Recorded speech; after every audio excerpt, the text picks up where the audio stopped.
Hi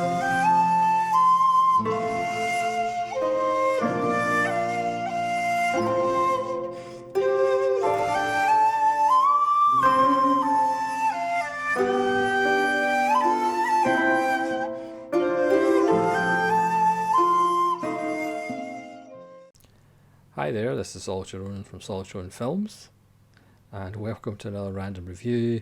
Today's random review is from 1994, and it's Jan Swankmajer's Faust, which, as Dave Kerr from the New York Daily News says, is dreamlike, subversive, and aggressively disturbing. I think that's a good way of summing it up. If you think Alice from 1990 was fairly disturbing, then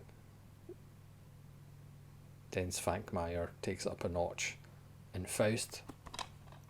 This was a BBC Bristol co-production with obviously Czech filmmaker Swankmajer, shot in Prague. It is dubbed in English, all the voices by Andrew Sachs, who's obviously famous for his role as Manuel in Fawlty Towers. And it is Swankmajer's version of Faust by Goethe. It's my second favourite version of Faust, behind Murnau's Faust, which is astonishing. And this one is Swankmajer's version, obviously amazingly influential. The Quays and lots of people wouldn't exist without Swankmajer, and he is a director that does deserve a bit more appreciation, I think, especially for his mise en scène. Yes, he gets all the plaudits for the animation, but you kind of forget, and Faust really shows off what a good director he is.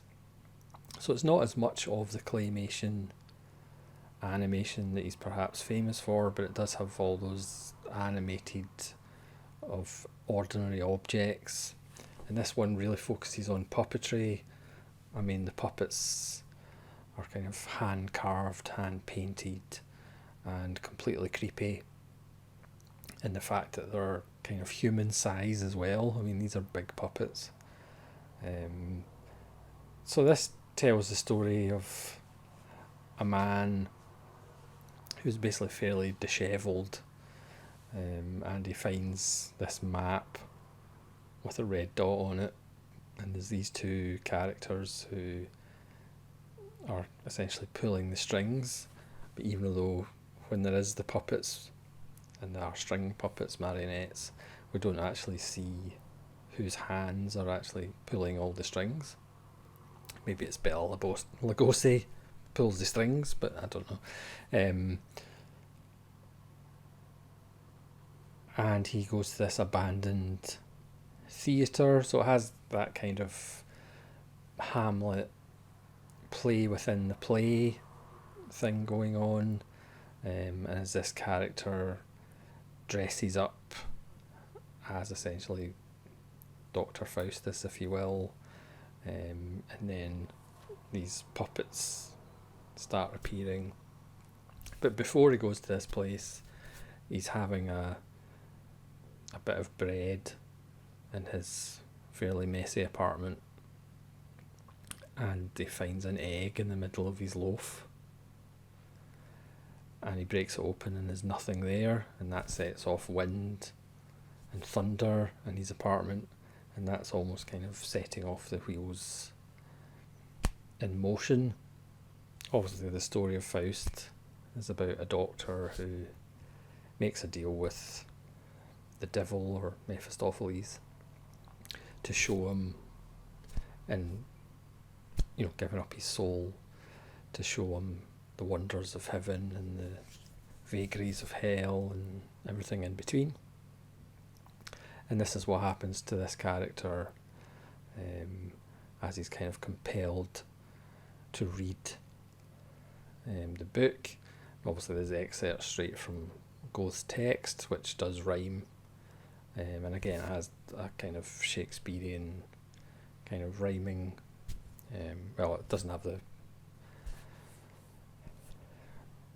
what is it, the pentamic, the pentamic parabola. That's not what it is.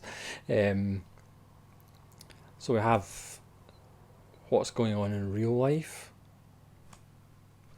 and then we see it played out in the puppets. So you have Mephistopheles, you have the jester, you have the character of Dr. Faustus.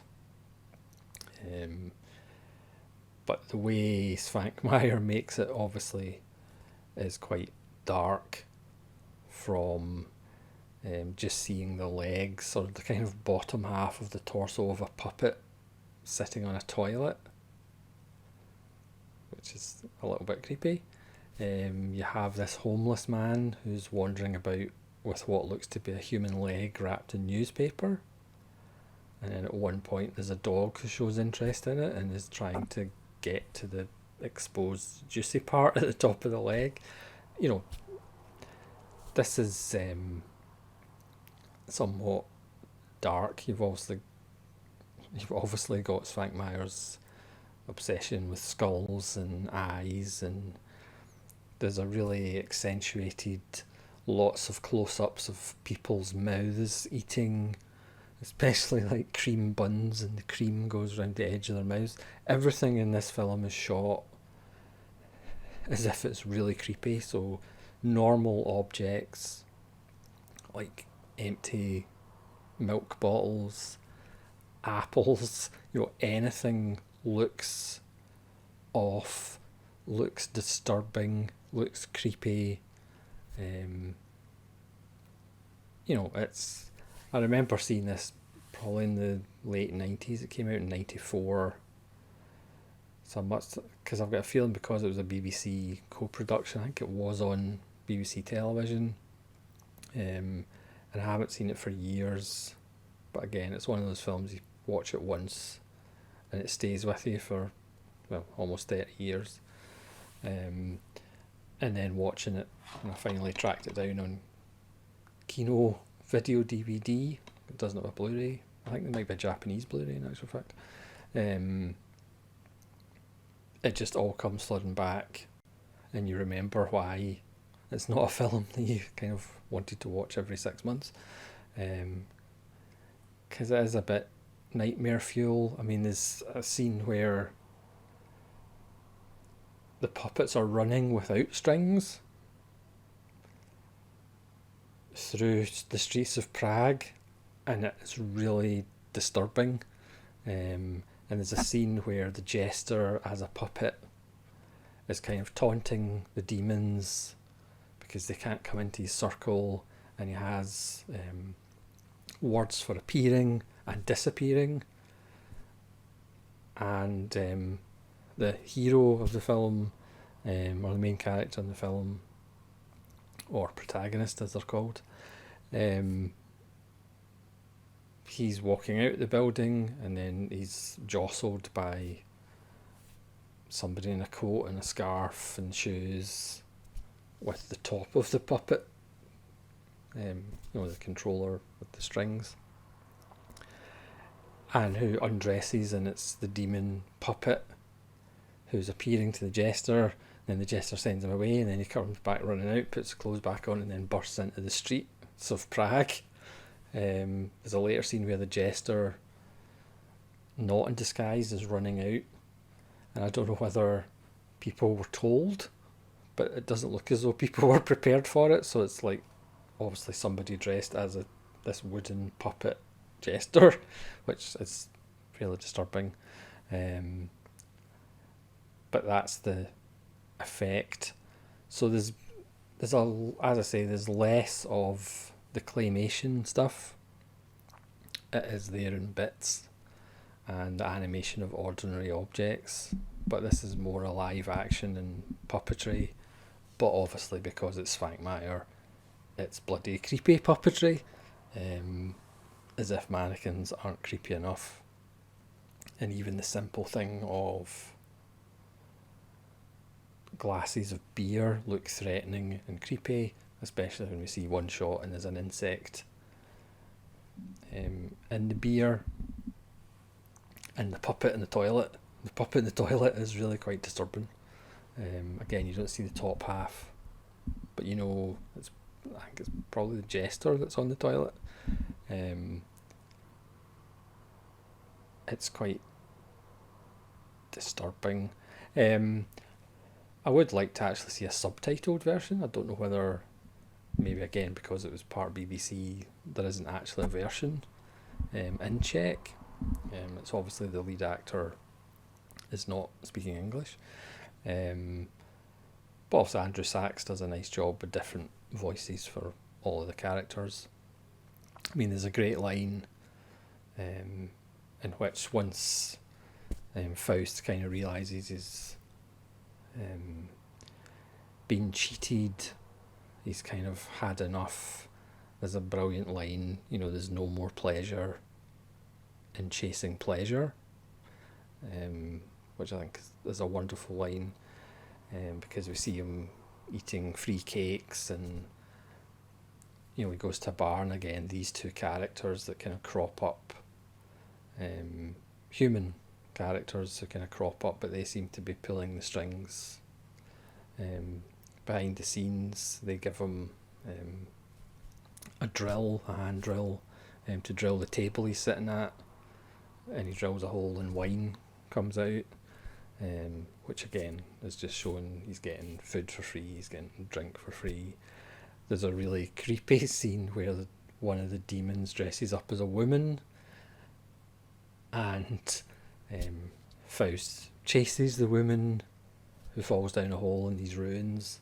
So pretty much all the locations are like worn out, and there's either rubbish everywhere, or it's fallen apart, it's decrepit, and she falls down into these ruins, and of course Faust thinks it's a woman even though it's still a puppet. Of course it's one of the demons dressed as a woman. It gets a little dark. It's just a wonderfully horrible film, and again, once you watch it, you can't forget it. You will get. It's one of those films where, again, I haven't seen it for years, but it all came flooding back to me. You can still hear the Faustist stuff. I mean, there was a documentary called Cinema of Unease, which was narrated by Sam Neill, and Sam Neill was in it, and it was about the New Zealand film industry.